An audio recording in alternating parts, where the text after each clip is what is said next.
Yes, earlier on we've been speaking to Austin Moyo, who's the Shadow Ambassador for the MDC in South Africa, but we're also now joined by Dr. Pezisai Ruhanya from the University of Johannesburg. And gentlemen, I'm guessing that you were old enough to remember what it was like in 1980. I certainly was, and the same euphoria I'm seeing now, that was what it was like back then for what we thought was going to be an amazing future for the country. Dr. Ruhanya? Yes, this is a very historic moment for our country, and the citizens, as you can see, they have every right to celebrate. This is a joyous moment. They must enjoy it, but they must enjoy it looking at the future of the state. What will be the future of the state tomorrow after the celebrations, which are very legitimate, which are very important, because they've been going through 37 years of authoritarian rule, 37 years of economic regression, 37 years of political regression, 37 years of de-democratization. So they have every right to enjoy the moment, enhance it, but what will the future of Zimbabwe to do? There are certain things that need to be addressed as a matter of urgency. And one of the fundamental issues that need to be addressed as a matter of urgency is the question of the livelihoods of Zimbabwe, the socio-economic question. There is need to resuscitate the economy as a matter of urgency, because for the past 15 years, the political economy of Zimbabwe has been going through a seismic, tremendous informalization of the economy. And the informalization of the economy has made graduates, has made technocrats to do what they are not supposed to be doing because of the nature of their training. So they need to address the socio-economic question. How do people send their children to school? How do people put bread on the table? How do people access medication? How do people send their children to school, access medication, have a health functional... I want to explore that in greater detail just now, but perhaps let's deal with the immediate issue.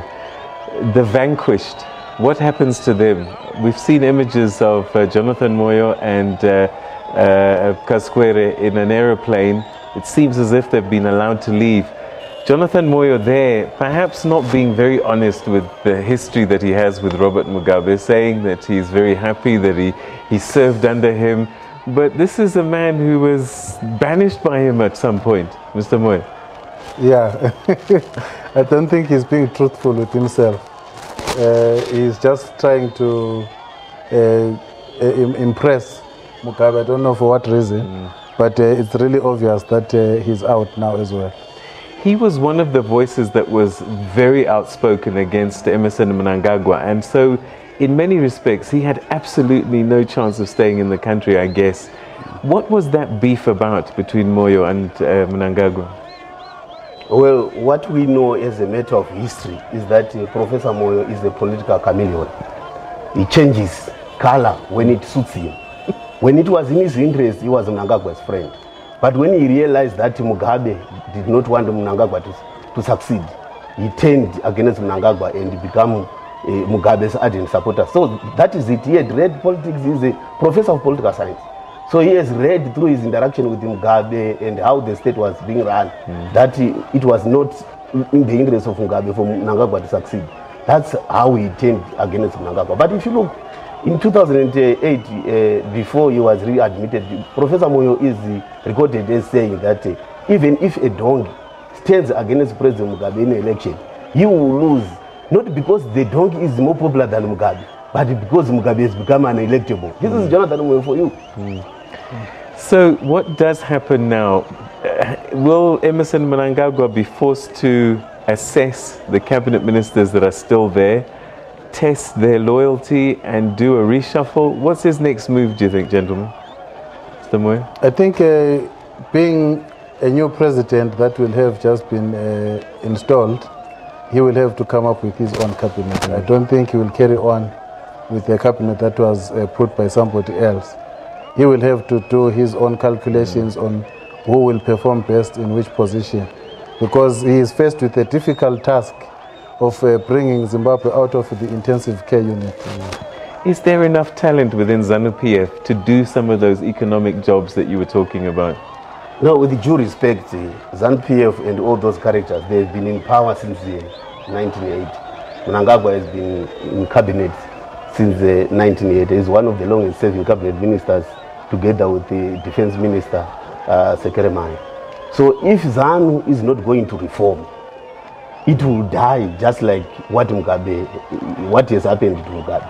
So in order to have a turnaround, ZANU-PF must enforce within its culture democratic values, democratic institutions, and a democratic culture. If ZANU is not going to democratize its internal politics and consequently democratize the politics of the state, they will die. They have to reform or die. Okay, reform or die.